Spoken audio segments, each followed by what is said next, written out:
Are you looking for an escape from manufactured truth wrapped in selfish agenda? Don't you just want to have a real and raw conversation, all masks and rules aside? That's what you're getting here at Titan Evolution Podcast. Get rid of all the nonsense information and discuss everything under the sun without filters. Listen to real stories of real people who will put your current perspectives to the test, guide you on living the life you truly want, and see everything free from judgment and pretenses. Time to get rid of those unhealthy environments and let your authentic self shine. Here are your hosts, Travis Johnson and Carol Carpenter.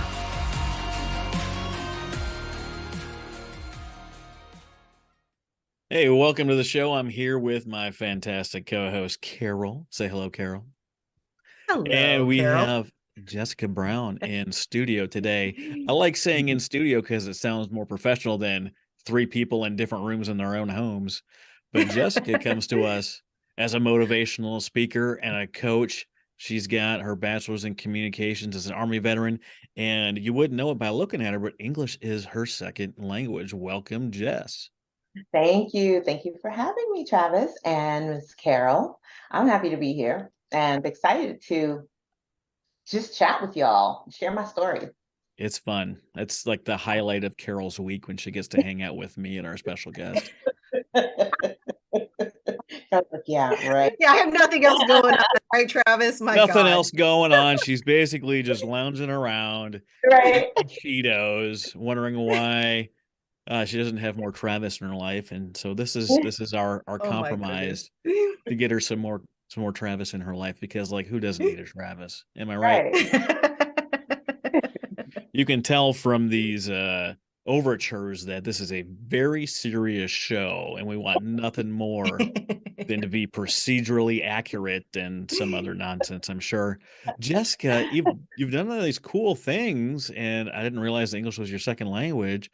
Yeah. Tell us a little bit about that and really what makes you a Titan. Yeah, so English, so I will say, my parents, my mom is first generation. Well, I'm a first generation American, excuse me. My mom is an immigrant. She was born in Panama, and my dad is Honduran, or was Honduran. He's deceased now. And so both my parents were not born here. Those, South and Central America is where they were born and bred. And then came me and my siblings. And so my parents got divorced when I was a year old. They met, they got married in New York. They got divorced when I was a year old. So my mom was like, I'm taking my kids and I'm getting the heck up out of here. I'm going back home. So she moved us all back to Panama, because that's where really, quite frankly, my grandmother was and her support system. My aunt was there. And so that's where her village was.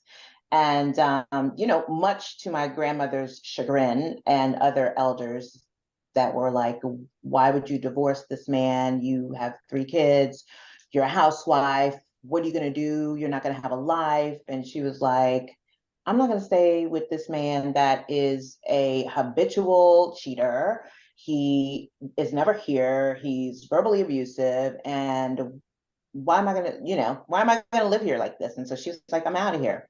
So I was so young, right? So then we were in a Spanish country. And so we learned Spanish and went to school there and all of the things. And then, because she wasn't yet naturalized, there was only a period of time that she could be out of the country before she had to be back or lose her ability to return to the US. Even though we were US citizens, she was not yet naturalized. So they were like, you need to be back here or else your time is up. And so she hightailed it back to the US with us. And then we had to take ESL classes because we did not know a lick of English. So it was a very interesting dynamic. We came back here and we were like these little Black kids in school that spoke Spanish, and everybody was like, what?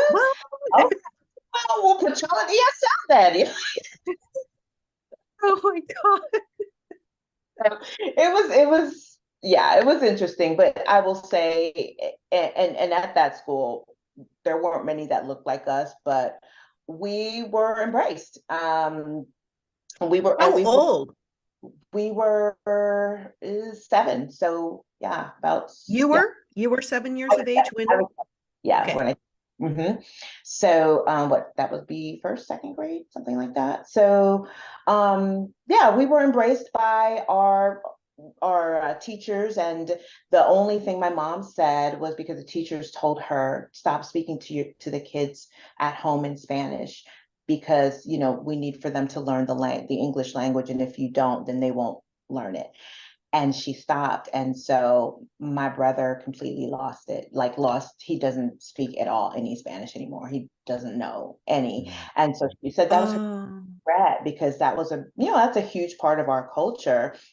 But because they said stop, so then there wasn't that continuous learning and just the continuous enrichment of hearing the language regularly. So my brother lost it. I still speak it fluently, and my sister's kind of 50-50.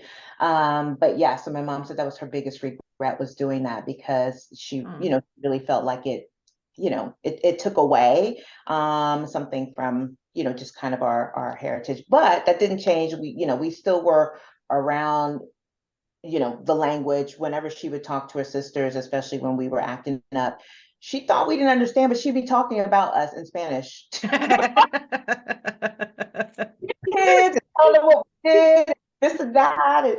And so it was so weird to me, because even a few years ago, I was like, Mom, why would you always talk to your siblings in Spanish, and thinking that, about us, thinking we didn't understand? She's like, I don't know. I just thought that, you guys weren't paying attention. I was like, well, we knew what you were talking about. So it's so weird.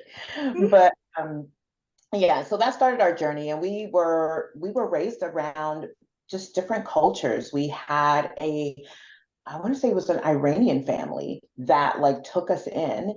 And then we had another family that was from Argentina. And so we were always surrounded by a mini United Nations. And there was a Filipino lady that lived in our apartment building, and she took my mom on like a daughter, and she would always bring food and stuff for us. And so we had a little mini village there in Northern Virginia that really loved on us. My mom, because I think, back then it wasn't very common to see a woman immigrant in this country alone with 3 kids, no husband in sight.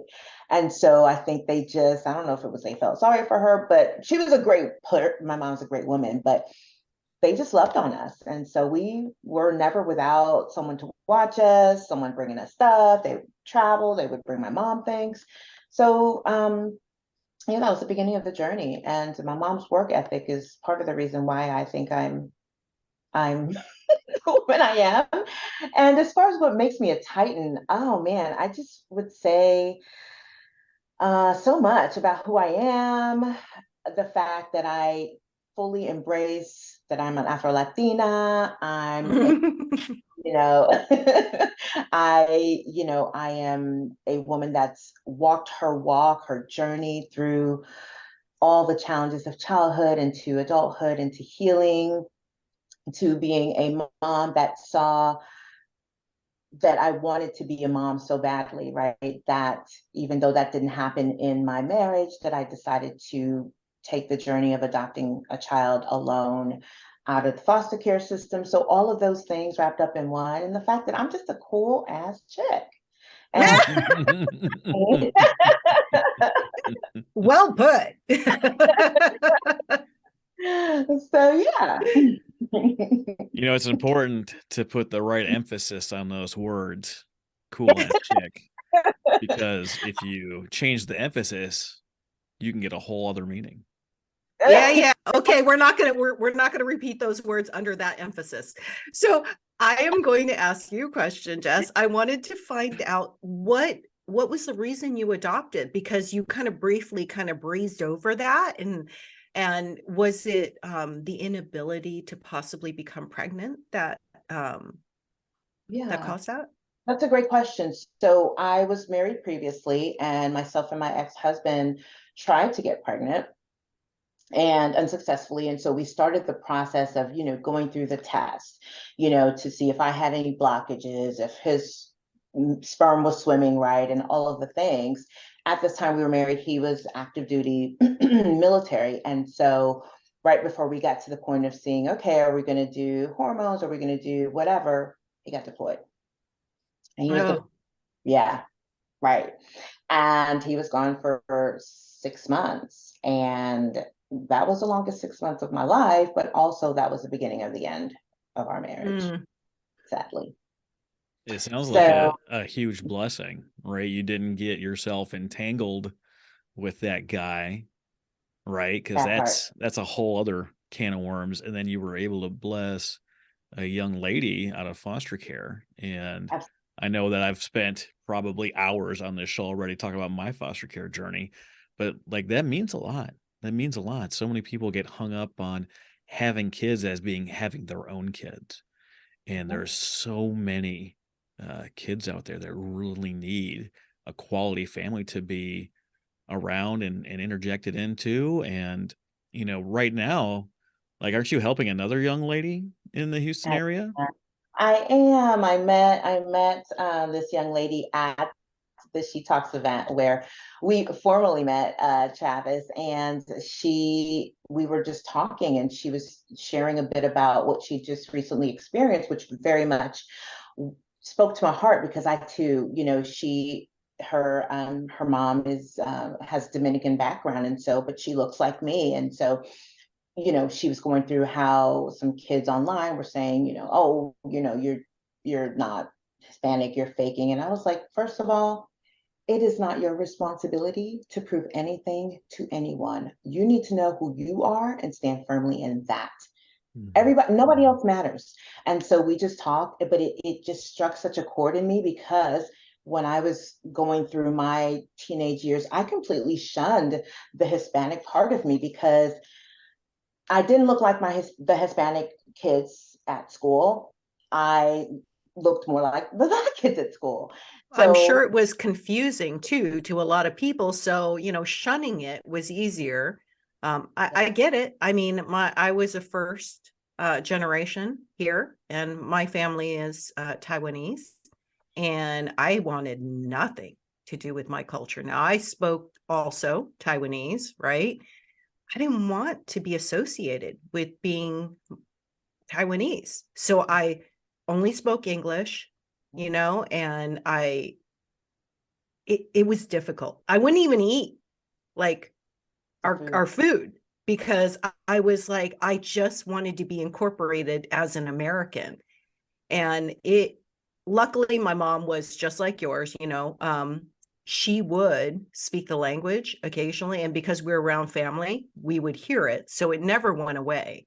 yeah. But it sucks to feel like you're in the States and you can't even keep or embrace your own culture without being either shunned or ridiculed or criticized. Yeah, absolutely. And I just didn't want to have to explain my existence, right? When you Yeah. are in high school, you just want to fit in. You just Yep. want to find your tribe.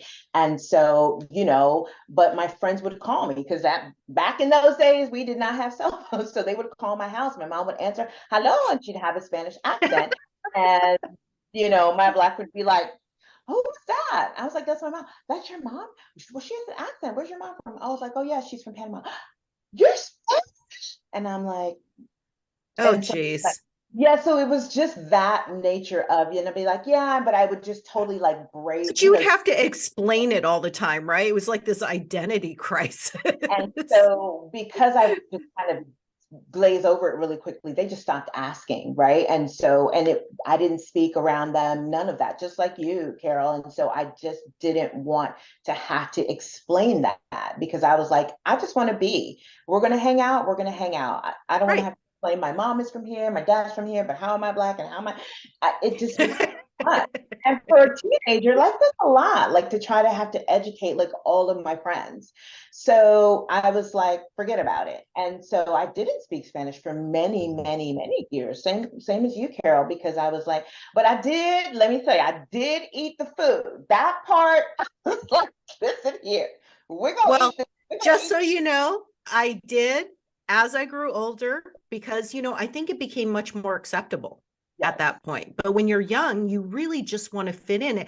I was amongst, I lived in Orange County. So all the kids, the girls were all blonde hair, blue eyed, the guys were all surfers. I didn't want to be, the oddball out, right? And Yeah. so I was just like, I tried to embrace as much of the American culture as I could just to fit in. But as we grew older, it's hard to get away from traditions and culture, because when you're surrounded by family, all of a sudden you start embracing it yourself, because Yeah. that is the other half of your identity and Absolutely. you are shunning it. And when Absolutely. you start embracing it, then you can become a whole person again. Mhm. You're missing something Totally. because it is you. It's the other Mhm. part of you. Yeah. I had to That's find my way back.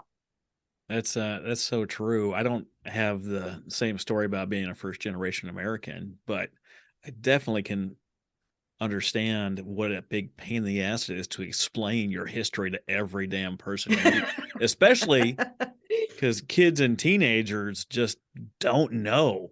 They're just, They don't- you could call them things like dumb or whatever, but that doesn't really get it. They're just uneducated in that space, and it takes so much, and you don't even hardly know it yourself. I had to Yeah. explain why I moved so many times, and Mm. when you move 36 times as a kid, like, it's like you don't wanna explain anymore. You're like, "No, I was just there, now I'm here now." "Well, Yeah. tell me more about that." I'm like, "Just stop talking about it. Like, No. I don't care. I don't have time to get you through this. Thank you so much. I'm happy that you lived in one house your whole life and you got 3 friends. That's wonderful. I don't have that." But you don't wanna explain it to everybody that comes along. You don't wanna, like, it's just such a pain in the ass, But let alone. look at who you are now for moving so much. You're so easily adaptable in every Yes. situation. You make friends so easily. I mean, you're just you, Mhm. Yeah. Yeah. you know? Flexibility, Yeah. flexibility that, or There's maybe always you're, that point in time where you give yourself permission yeah. to be yourself unapologetically. And we all know people that try to use that line to their advantage or disadvantage, where they're just like an asshole. Like, "Oh, I'm just Mm. being real." You're being a jerk. Like, what do you mean? You're just being real. You're That's not being something to be completely proud negative. of, Real. right? Like, uh, but Jessica, you're not without your own story. I remember back to our pre-interview, you got in a pretty serious car wreck. You've got Mhm. a What fraternal age? twin. Like, there's a lot of stuff here. Yeah, 5. I was in a near fatal drunk driving accident in Panama. We were, going out for our birthday, and this drunk driver, he crossed over 2 lanes of traffic and hit us head on. And so, Mm. we there weren't child safety seats or anything like that. So I was the kid in the back seat, and I used to like to sit right on that little hump in the middle. And so when he hit us head on, guess who got the brunt of the glass? Me, and in my face. And so, yeah, just that journey of, having. Hold on. It was on your face. You have a beautiful face. So what I mean, do you have scars Yeah, from I, it too? I do. I have 2 on my forehead and 1 underneath my right eye. Yeah. I If can I'm see shiny that. enough, it'll show on the camera. I But don't know what you mean. It's really hard to look past that smile. Yes. you. Yes. Thank you, thank you. But yeah, that was the bane of my existence, and really became my existence for many years, because I was 5 years old. And so these scars were very prominent. Think about a 5-year-old in your life that you've seen, they're little, and a 5-year-old little girl that's cute. And so you see this little girl, and of course it's like, what happened to your face? And so when I was with my Oh. grandmother or my mom or my godmother, it was, oh, this is my granddaughter. Oh, she's so cute. But what happened? And so that was just part of my journey. Every time I would go somewhere, it was what happened. And so, as you can imagine, and you're hearing that all the time. I didn't want to be seen. So I started to shrink. Mm. I was really, really, really shy. Surprise, surprise, right? But I was super shy. I did not like taking pictures. I did not like being the center of attention. And so even now, when I see pictures of like us, like big family pictures, you'll see me standing like either behind an adult or like really like just kind of to the side, because I You just were didn't. so self-conscious back then. Oh.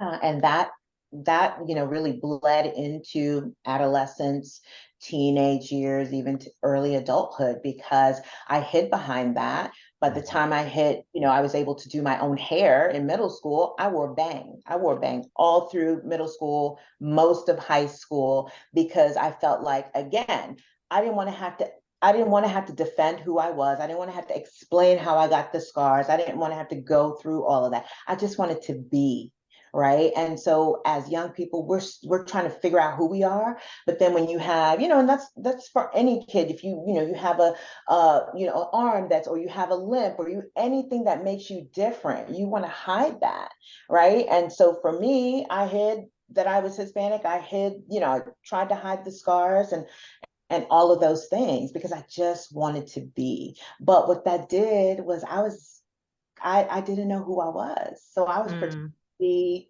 whomever I thought was the coolest person around at that time. Right. And so my friend groups, thank God I ended up having really solid friendships, but I had a lot of girlfriends that were really, really beautiful. And when I look back, I realize it's because I wanted to be around them because I didn't feel that I was beautiful. But if I could be friends with them, then maybe their beauty would rub off on me, or whatever crazy things. Yeah. You're Beauty already is a beautiful the way you transmittable are. disease. Yeah. Just stop that. I love that. So like if you're watching this right now and you're seeing my face as she explains these things, I didn't meet that Jessica. I didn't meet the small, hide behind the banks, hang out with the pretty girls to feel like she had like on a skin tight like cat suit. Her hair was like all froed out. She was like in your face, large, in charge, knows who she is, knows what she's doing. And I would have never guessed in a million years that was your upbringing, along with the Spanish. What else are you hiding from me, Jessica? That's what I want to know. I want answers. Yeah. What else are you hiding from me? Reveal it all. We want to know it all. All right. I grew up really with a sister. I had an older sister, and of course, everybody's like, yes, but like we didn't have a relationship. My sister, as long as I can remember, she disliked me from a How very many years difference between you? 2 years 2? older than. Okay. And so, that's one, my dad wasn't around. So just the lack of that father figure, the abandonment of feeling like, your father's your first love. So not having that. And as a result of that, right, not knowing who I was, not feeling like I was good enough because I was flawed because of my scars and all of the things, just the wayward life that I lived, just seeking validation from boys and men, and people, because my sister, who I loved, who I wished I had that relationship with, she didn't want to have anything to do with me. Now, right, fast forward to, many years, family therapy, all the things. Yeah, it turned out that she had she has a mental disability, right? That was burdening back then, but it was not diagnosed. And so we didn't know what the heck was going on. We were just kind of living in this perpetual state of craziness. And I was just like, I'm out. I had my friends at school, so I was involved in everything social that I could. I was on track, I would play basketball, I was a cheerleader, I was on a dance team, I did all of the things because that was my outlet. That was where I found my friends and people that I liked being with, and there was no drama. When I would come home, it was a fight about this. She was either fighting with me or she was fighting with my brother. And it was just, because we were latchkey kids. It was just my mom. So she was at work. Holy crap. Yeah. Single mom. Yep. Yeah. And she would be like, I need y'all to figure it out because it was my job. Like, y'all can't keep calling up here because it'd be a fight. We'd call her off. Something happened. And she'd be like, unless somebody is dead, don't call me. Like, literally. Like, yep. I'm working, so Yeah. it was one Yeah. Well, I want to explain something for our younger viewers. See, back in those days, you had to know where the person was to call the phone at that location. Like, you weren't just sending your mom a Snapchat No. saying, hey, like, No. this stuff is messed And up by the over way, here. the telephones were rotary. Yeah. We used like the pencils. Mm-hmm. No, Well, yeah. we had the punch ones. We didn't have a record. Dude, Oh, you didn't tell I'm us you grew older up than rich, you. Jessica. What's up? Yeah, that's right. I know kids today will never know what it means to like, well, she's not here. Oh, well, where is she? Oh, well, would you like to leave a message? Okay, yeah, I guess I will. Yeah. So Yeah, so so weird for these kids these days. They have no idea how easy it is for them to be in communication or in contact yeah, with people. absolutely. Yeah. Yeah. Yeah. I fully remember growing up with a mom that has bipolar disorder and wasn't taking care of those things and taking care of her health. And a lot of times we were home alone out in the wherever, not knowing what's going on, really just didn't know. Um, and that creates all sorts of difficulties. The reason we moved around so much. And Absolutely. trying to reconcile that stuff as a kid is nearly impossible. And Yeah. so few kids of any age are able to think about that from a perspective with some kind of objectivity because that's just not how most kids develop. I was very objective from a young age. Fortunately for me, I could have it like when something happened, like it was crazy, like the chaos you grew up in. I was like, it's not my fault. I had nothing to do with this. Most Yeah. kids can't do that. When something They can't goes process that. Yeah. insane or something goes crazy, like they have no ability to think it's anything other than it has to do with them. And growing up in those situations like we all did with single parents or in foster care or wherever the hell else I live, listening to old shows to get more Serena. I ain't got time for that. Right. Wherever else. It changes and it creates different kind of people.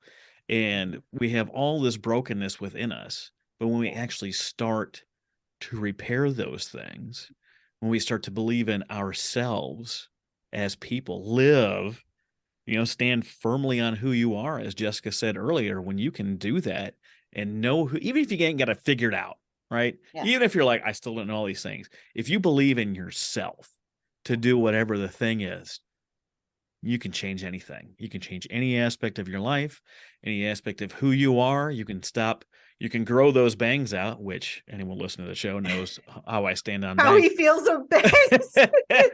Hey, Jess, ask him how he feels about bangs. Thanks, Travis. You're banging. Bangs hold a special place in my heart. I'm just happy that gals are willing to let me know that they're going through something right now. Anyone that's listening that has bangs, please feel free to email Carol and tell her all about it. Hey, I had bangs for a while. Now everybody's had bangs for a while. Freaking teenage years when you're breaking out like crazy. Bangs were your best friend. Exactly. Especially when you have the whole forehead. Right. Yeah. Not to mention that the bangs make the zits worse, but we won't. So don't need to hear that. But anyway. So my son right now, I'm talking all this stuff about bangs. My son right now, his hair is like completely over his forehead. And like the side that I've got, you can see, like that's all grown out. It's like he's got a hedge on the side of his face. And then he looks like he has bangs right now. I don't know what he's doing. I'll tell you right now that hair ain't helping his acne either. Just turned 15 this weekend. It's not going well for him. He's got the beef. Oh my He wants his hair to be crazy. I don't know. He wanted me to grow a beard when I retired, so I stopped shaving. And I'm like, you're gonna get a haircut? And he's like, no. I was like, why not? And he's like, do you see how crazy mom is about my hair? I was like, yeah. I was like, I'm doing it just because it bothers her. These kids, I swear. You know what? My goodness. Jessica, you were saying before we got on the recording that you had like a crazy morning. You want to share what happened this morning? Yeah. So going back to these kids that don't listen. So, those little, she went to the dentist and, she got a clean bill of health. They don't give you candy. They give you like a little coin and you put it in the slot machine and you get like these little tiny, like those balls that you used to use for like when you played jacks, those little Little tiny rubber balls that ball bounce or a really super high. ball. Oh, yep. So we have a 2-year-old Labradoodle that, if you know puppies, they eat anything. Everything. They won't, right, if they can ingest it. And so and I said, put the ball away because we don't want her to get to it because she will try to eat it. Well, she won't eat it. I'm holding it. I'm like, okay. So she got distracted and guess what? The ball's wherever. And what did she do? She ate it. So this morning I get back from the gym and I walk in the house and I was like, what stinks in here? And I thought it was the trash. You know, sometimes you put food in there. And then I walk further and I'm like, it smells like shit in here. What is that? So I'm walking, and so we have two. We have an older dog, he's the OG, and then we have the newer. And so he's sleeping in his bed, like I don't know what's going on. And so I walk over to her kennel because the puppy sleeps in the kennel, and I look, and it's just, I don't need, it's a diarrhea mess. And I'm like, Oh, what the you hell? mean super I balls aren't part of a healthy diet? Oh, It, So, it, and she's in there in the back. Like, I don't even know when that happened because she sleeps in there and, we cover it up and I'm in my room. And I'm like, and I look and she's just looking at me like, hi, mommy. And I'm like, what the hell? ugh. So I go to my daughter's room and I'm like, get up. I need you to help me. I'm like, Charlie, get out of me. And so I like had rubber gloves on. I had to drag her out that thing and just hold. I'm like, oh, like it was just a nightmare. Mind you, this is before like getting school. I mean, I'm coming in, I'm zen, I got my workout on, and it was just a nightmare. So I'm outside, it's still dark out, spraying her down. I'm like, you stink. And I'm like, I'm yelling. My daughter's like, she just woke up. So she's like, what? What's And happening? I'm losing it. I'm like, and so I'm like, get your gloves. yeah, being a single parent's messy. And sometimes it's great to blame the kids or the puppy. I don't know how your house runs, Carol, but my house yesterday got up, had a nice easy morning, was in here clacking away on the computer, doing some stuff.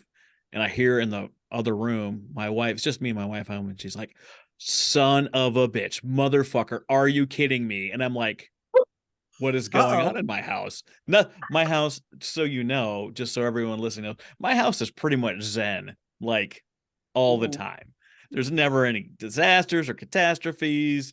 My son hasn't discovered the magic of girls yet, so he's just really Great. chill. Like, there's just not a whole lot ever really happening in my house. And she starts going off, and I'm like, what on earth is happening? I go in there, and my son has two ferrets, and they have a litter box Oh my and gosh. it gets cleaned out daily. They're taking care of it really well. But it ends up usually in the trash can, little trash can that usually sits on top of the ferret cage until it's time to take it out or whatever. And I go in there and I look, and that trash can has dumped over, and there's shit everywhere. And I'm like, baby, what happened? She's like, I let the ferrets Um, out. I cleaned up the stuff. I put the trash can on the bed. Not on the top of the cage. She put it on the bed. So it's far worse because she knows she's the one that did it. Because the ferrets oh, jumped from the chair onto the bed, and knocked it over. ferrets are wonderful and they cute, but man, they want to put their head in everything. You've got a cup of water that Oh, you're holding, like they'll dunk their head in the cup to figure out what the heck it is, right? Like, oh, here's a new toy on the bed. They climb up in the trash can and it all dumped out. And she's On like, the bed. On the bed. she spent a good ah, 3 hours in there cleaning up litter and whatever else was in the trash can. And ah. she did it to herself because she put the trash can in the wrong place. I'm not saying this to embarrass my wife, but sometimes it ain't the kids. Sometimes it's us that gets the shit all over things, and then we got to clean it up. It's Ugh. just how This it time, goes sometimes. The ferrets are wonderful. If you follow my wife's page, the cutest pics, watching them wrestle and tumble over the place, get distracted by That's a bell, and cute. then chase that down. Like, they're hilarious to watch. But every I don't now like and little, again, they remind me of rats too much. every now and again, you just never know what's going to work, what's going to happen. Yeah, no, I can't do ferrets, furry little things. Oh, they're cute. They're cute. They're wonderful. We've had some exotic pets. We had ferrets. We had 2 ferrets. We've had a snake. We had a ball python in the house for a number of years. Like Mm-mm. all sorts of Mm-mm, weird stuff. mm-mm, mm-mm, Yeah. mm-mm, mm-mm. But Oh, Toothless was amazing. The snake. was he toothless? Yeah. Well, he wasn't toothless, but we Like, go called him ahead. Toothless. Like Do ball they? pythons, like if they get scared, they just turn themselves into a ball. Like they don't attack or do anything. But they can eat you alive, though, can't they?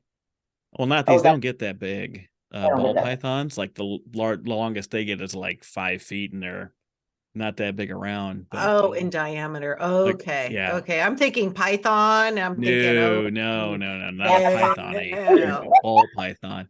So like my daughter, she was like, I want to go take Toothless for a walk, and I'm like, what do you mean? You got like a little harness for the snake? I'm like, what do you mean? She was like, no, I just wanted to wrap him around the neck and go walk around the neighborhood. I was like, yes, go ahead. Okay. And I was telling this to another parent, and they're like, why would you let your daughter do that? I was like, ain't no one gonna touch her with a snake around her neck. She's more safe than 100.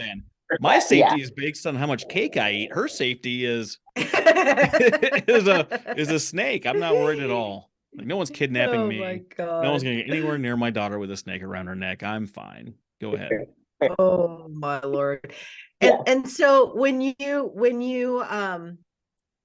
you decided to go into the military, was this a choice or did you have something that you were considering on doing like as a profession before going into the military? I know I switched really quick. I was just reading some of the stuff that we had and I was like, oh, I want to ask that question. So sorry for the quick switch. No worries. Sorry, You gotta push it in Travis. the clutch when you're changing gears, Carol. You know I this. know.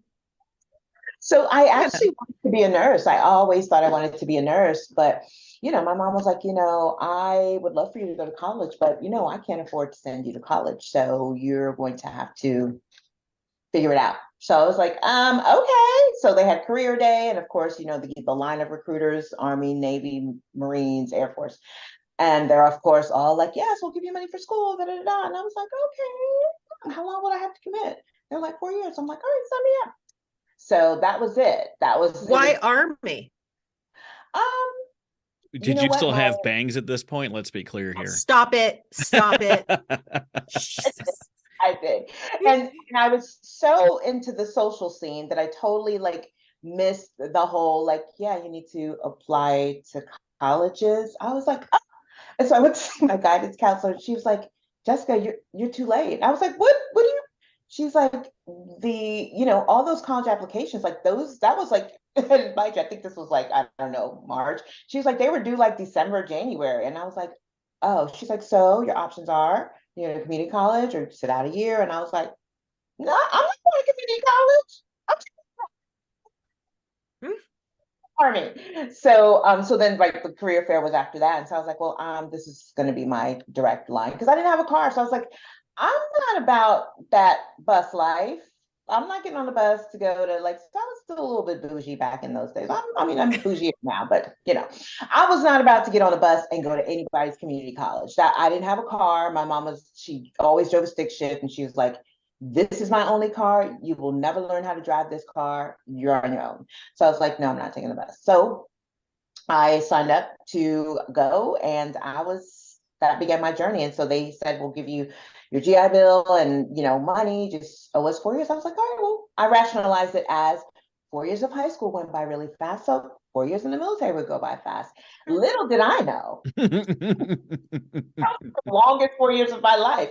Before I finished basic training, I was at Fort Jackson getting ready to be deployed. I was like, look, I didn't sign up for all this. They're like, yes, you did.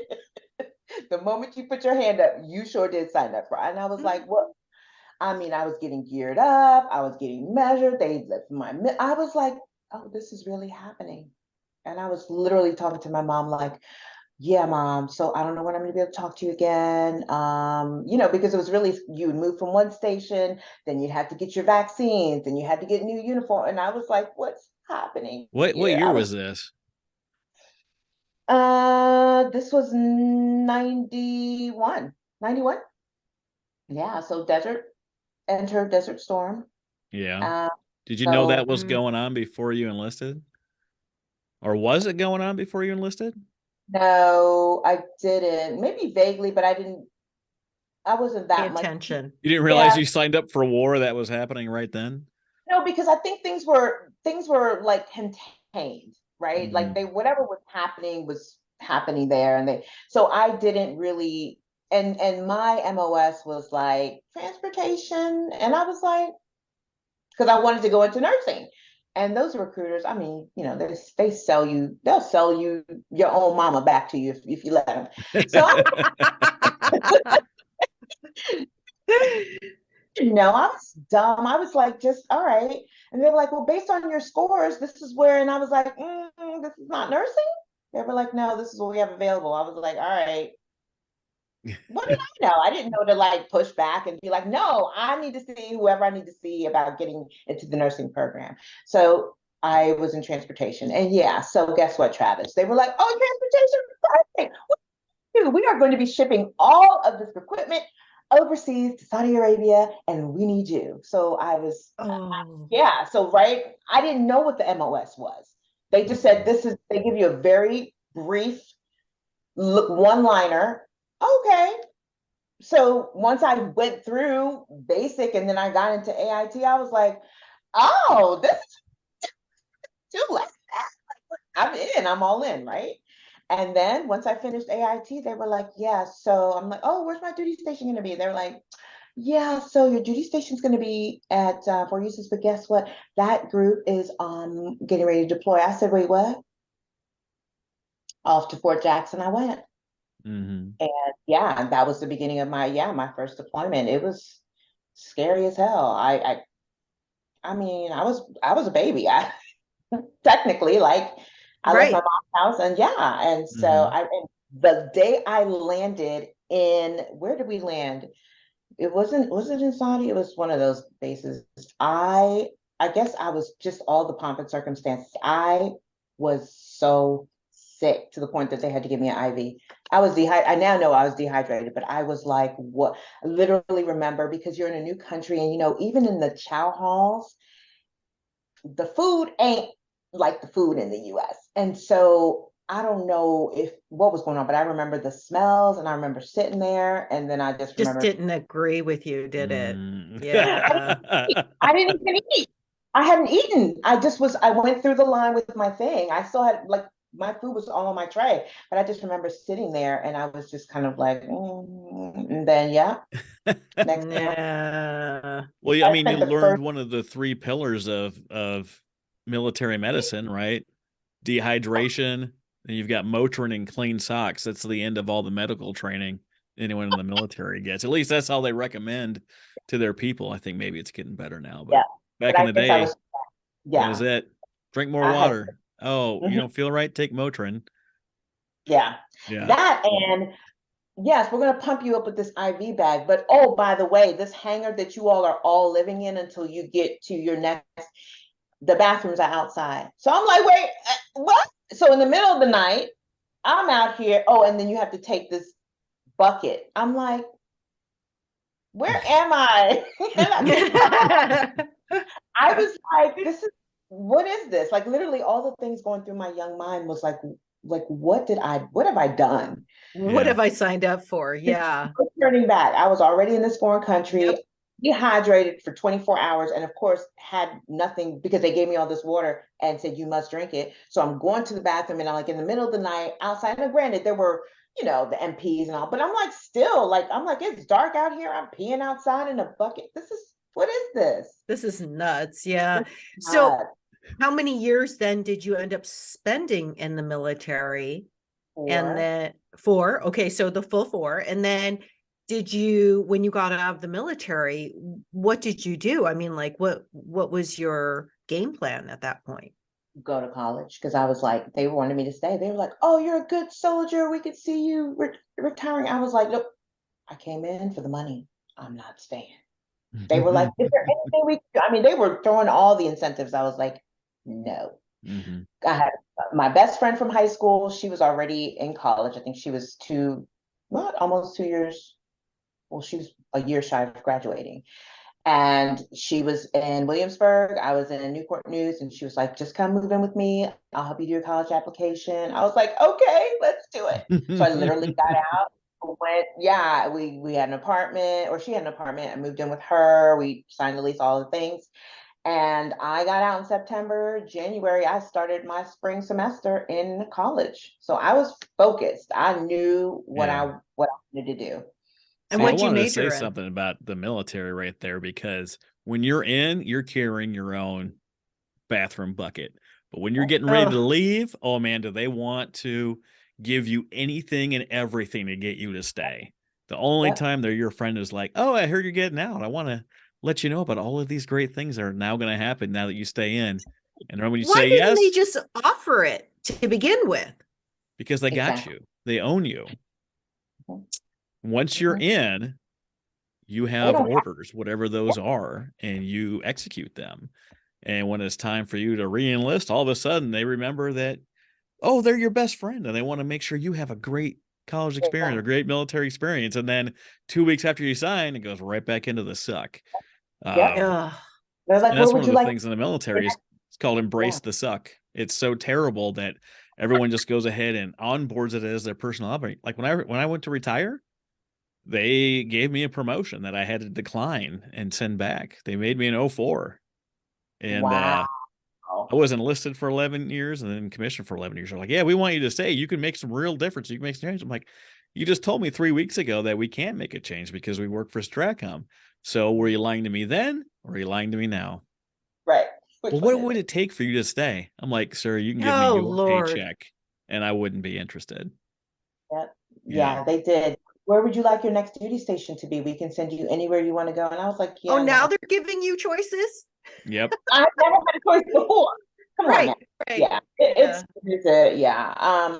And it, I won't even like just the journey, right? I don't regret my military, going into the military, because it truly did help me get that foundation of, Mhm. you're an adult now, and Yep. really grew up in those 4 years, because I couldn't call mom and be like, can you help me with, no, like I had to figure it out. Mhm. I asked, right, but you have to figure it out. There's no one there. You figure it out. And so I feel like my thing is, I think a lot of kids, especially kids today that are so entitled, they need to spend a good year in just figuring it out, and then come out and go to college or do whatever. Because when I came out, I was laser focused, but my experience in the military was not necessarily all roses. But my whole thing, the thing that kept me in, because in basic training, these girls were like quitting left and right because it was hard. I was like, I already Mhm. signed up. I'm going to finish what I started. But the Mhm. drill Mhm. sergeants harassing us, they knew we were all young. Most of us first time out from home. A lot of us never even had experience with a man. And so these drill sergeants were in these positions of power, and they used them to their ability. So when I saw that Vanessa Guillen thing, and several years ago when all that stuff happened at West Point, I'm like, it hasn't changed. Mm. Now Yeah. it's revealed, but that was going on then. Me, my ranger buddy, like ranger buddies are your people that's the person that you're always with. You never go anywhere alone. You're always with your ranger buddies, what they call it in the army. But I mean, it was harassment on every turn. You're thinking, Mm. I'm in this camouflage uniform that is big and baggy. There is nothing at all sexy about it, but it was that power, and Yep. Mhm. that power dynamic, and that's, it's got to change. It hasn't changed because we still are seeing these young girls being harassed, and when they complain, they end up dead. I wanna jump in here a little bit, not to, discredit the things that you're talking about, but to make people understand that there was rape in the military long before they allowed women to join. Yeah. Yeah, Oh, that's true. okay. Yeah, that threw me off. Yeah. Yeah, that's true. I talked to a guy that, in his unit when he was stationed up in Washington, a guy would come in and complain that his rear end hurt all the time. It was very strange. It turned out the person that he was sharing a room with would wake up early and throw a chloroform rag over his face and rape him, and then he never saw it coming because he didn't know what it was. And he finally, I Oh, forget how they found out about it, but Like that stuff happens, and it's not. Is it terrible? It happens to women, absolutely terrible. But I'm not going to pretend for a second that it doesn't happen to men too. Wow. Right. Well, Right. the only difference that I find disgusting is that women are weaker in nature. And so having a man do that, I mean, they're just taking advantage of the situation, right? Mhm. Where a man does it to a man, it's equally as horrible. Yeah. However, But if he's getting you when he's sleeping, Well, he's yeah. defensive it's now. the Yeah. Well, same. It's the hello, same women position. get roofied or drugged or whatever, right? Same thing. I Yeah. mean, I just find it a little bit more disgusting when a guy does it to a girl, Yeah. purely because of size. Oh yeah. And they're Yeah. taking advantage of their Yeah. size and their strength. Or We've using actually had a guest that was roofied. Oh, wow. That was a I've been man. roofied. Yeah. I've been roofied. I Yeah. know. And it sucks. One of And our you male feel like, guests was roofied in Vegas. who is this? Matt Russell. Oh yeah. Wow. Yeah. It's been Yeah. a while. Yeah. Yeah. So it's Yeah, since we talked to Matt, it's been a long time. But Yeah. these things they're still pervasive. They still hit the news. I know you get to meet Janae when we were in Houston. Her show and the things she does and talks about and fights for is all about fighting exactly what Jessica's talking about, because that stuff happens on a daily basis. I've got a book Yeah. on my shelf over here that I helped edit called Resilient Warriors, and there's 22 females sharing their story about their time in service and different things. And I helped edit 16 of those. Heart-wrenching stuff. Just horrendous things. Especially you get someone that's young and they don't know any better, and they get married young in the service, and all of a sudden they're overseas or somewhere else, and they cut off their spouse financially. Cut them off for your family, cut them off financially, especially before everyone had a cell phone, right? It's so easy to cut someone off. Oh, we never hear from them. We have no idea. They're in their own personal torture chamber at home in Germany or wherever they are at the time, with no help, no way to call for help, no way to do any of these things.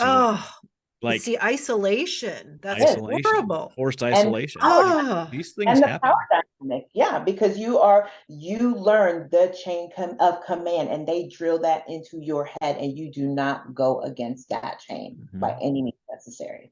So yes, you suffer in silence because they use that power dynamic to manipulate. Yep, Yeah. they really do. I don't know what it was like for you. I mean, you adopted a gal out of foster care, but like in foster care for me, every time I share my story, I realize how fortunate I am, because I don't have a bad foster care story, even though I was in 5 different homes. They were all far more well put together, and were able to take care of me far better than my mom was at the time. Like, Oh, wow. so, but I realized that being in 5 different homes and not having a single problem like that is definitely not the norm. Definitely That's not so the norm. true. Yeah. Very Yeah. true. Very, very fortunate. You're absolutely right. Yeah. So when you got out of the military and you started going to school, what was your major? I majored in communication, and I minored in and I minored in Spanish, because the Spanish that I knew was conversational, and then Spanish that I learned in high school, I wanted to be able to write, like write papers and write. I did, because I was like, what in the world? Yeah. So I had to tap in on my mom and be like, okay, does this make sense? So yeah, so I minored in Spanish and major. I was undecided though for the first year, because I was like, I don't know. And then I took all these tests, and so yeah. Yeah. You're using that now with HR and your coaching and speaking business, right? Very much so. Yeah. I went on to get my master's in HR and organizational management. So yeah. I want to jump back a little bit to some of your previous story. You kind of glossed over the fact that you were trying to get the attention of boys or men from your childhood. What does it take to stop searching out for that kind of validation from the opposite sex? It takes realizing that, well, there's value, that you have value outside of anyone else's validation, that you have intrinsic value within, right? I was looking for my value from men specifically, because I did not have my dad in my life. And so with all of the insecurities that I had based on everything that I've been through, I felt like that was, and you know, when you're a young lady and you start to mature and your body's changing, you get that attention naturally. So I was like, oh, right. So I was like, this is great attention.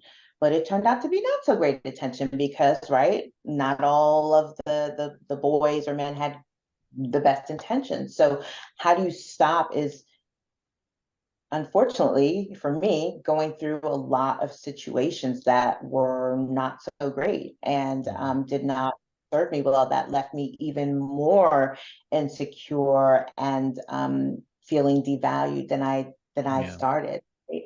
And getting to a point where I was sick and tired of being sick and tired. That's really what it was. And I was like, I cannot keep doing this. And so that meant that I was the common denominator. So Jessica, what do you need to do? What is it you keep looking for that you're not finding, and then you keep getting hurt or mistreated, or so what is it? And so that's where that self-work comes from.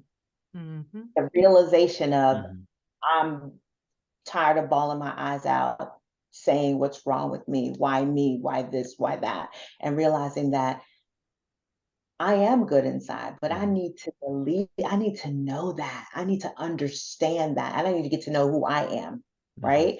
All of me, the Hispanic me, the bilingual me, the all of the things, me with the scars and what that meant, and all of the realizations that came with that, the not having a dad, the losing my virginity at a young age, the all of the things, right? And saying, you know what, yeah, that's my story, but that's part of who I am, but that's not who I am. That's not It all doesn't of who define you are. you. Yeah. Yeah. You know, as a father, listening to your stories, and I have a young daughter myself, and she fell into some of the same patterns, even though she had a dad in the home. And for me as a father, it's super heartbreaking because I'm not in the day and age where I could just, go punch a kid in the face and tell him to fuck off. Right? Right? You can't. That's no longer acceptable. It was maybe acceptable. It wasn't. No. It wasn't acceptable back then. It wasn't, either. but no one knew. Largely, no one knew about it. Right? It was never acceptable. But like, I don't have any recourse as a parent, and to watch my daughter go through those things, and knowing that there largely wasn't anything I could do that she wasn't willing to do for herself. As a parent, it just kills you. It's so awful, just flat out awful. You've got these Travis, guys coming to your home that you can't fix. You can't beat off with a stick, you mean? Yeah, but that's her journey. I know it's her journey. We all have to go through it and experience it and then come out the other side and understand who we are as an individual and what we stand for. And I think that's when we can stand in our own, that we can change those things about us and the decisions we make. Absolutely. It's about, though, the realization, because unfortunately there are many people that are still living their lives and not realizing that they are the one with the issue, or really acknowledging what their issue is. And so they continue on this collision course of ruining their own lives and all of this craziness and wreaking havoc, and then just wondering, oh, it's everybody else, right? So that's really that self-realization and knowing, right, that you know what, I jacked a whole bunch of stuff up, but that's because I was jacked up then and I didn't know. But I preach that self-work is crucial. It is brutal, because I can't tell you how many tears I cried and letters I wrote to my dad and all of the things, right? Like all of the things, but it's necessary, because that is why I stand in this place, because I was that teenage girl, and I was that young adult still going through these changes, right? And I'm like, you don't need to do all that, but what you need to do is look inside and figure out who you are and own all your bullshit. All of it, right? Plus, you have to learn, going through all that, it allows you to heal, but it also allows you to forgive. And the forgiveness isn't for the other person. The forgiveness is for you to be able to accept everything that has made you who you are. Absolutely. Absolutely. Absolutely. And I hold no grudges at all, because I'm like, why? I'm living my life. I'm doing and being and all of the things that I never even imagined that I could do, because I know who I was. So I'm like, I don't have time to be worrying about somebody else. I love you. I'll pray for you. I'll love you from afar. And if you ever decide you want to engage, and let's do it. But I'm not about chasing any relationships to make them work. I'm too old. Right. We're going to make it work collectively, but I'm not going to chase you to make a relationship work. I'm not doing that. Yeah. Yep. Yeah. Knowing you're 100%. without them. Amen. And then okay with you when it's just you. Amen. Amen. Yeah.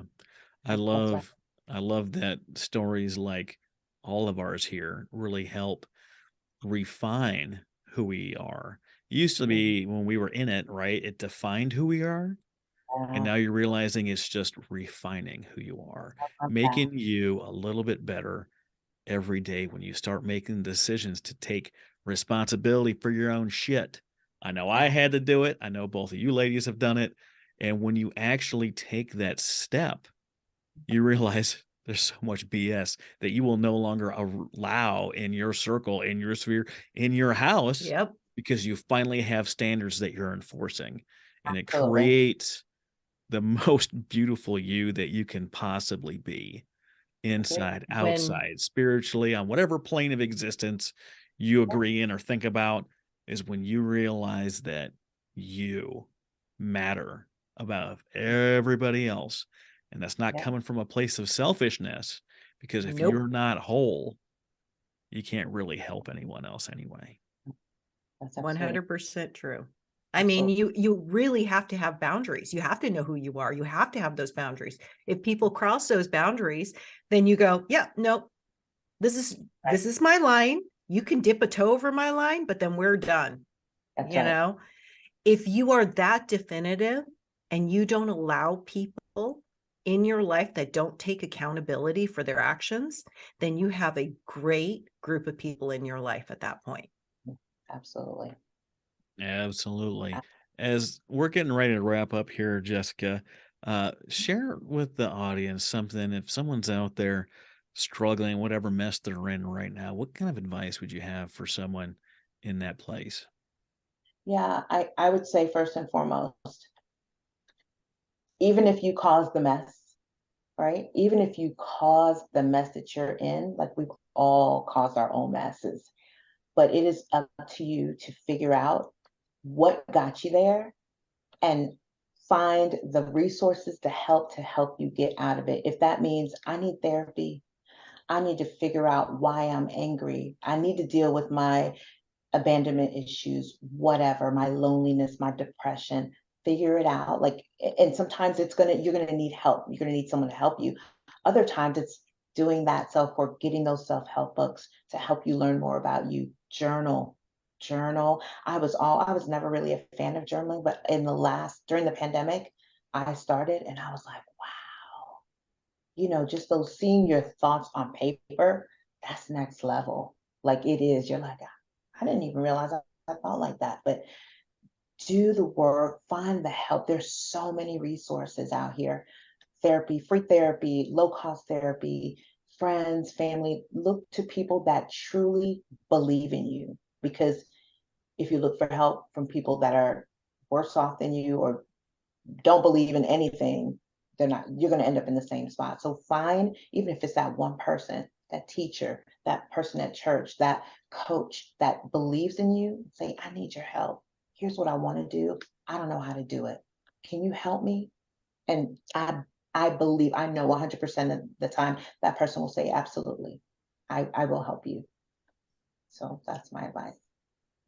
Thank you so much, Jessica, for being our guest today. I'm so glad that our meeting in Houston has bore some fruit, and we get to have this great chat, and you get to meet the fabulous Carol. If you're wanting to connect with Jessica, go to jessbrownspeaks.com. You can send her an email from there, and she's got her social links there. Connect with her again, jessbrownspeaks.com. Thanks so much. Thank you.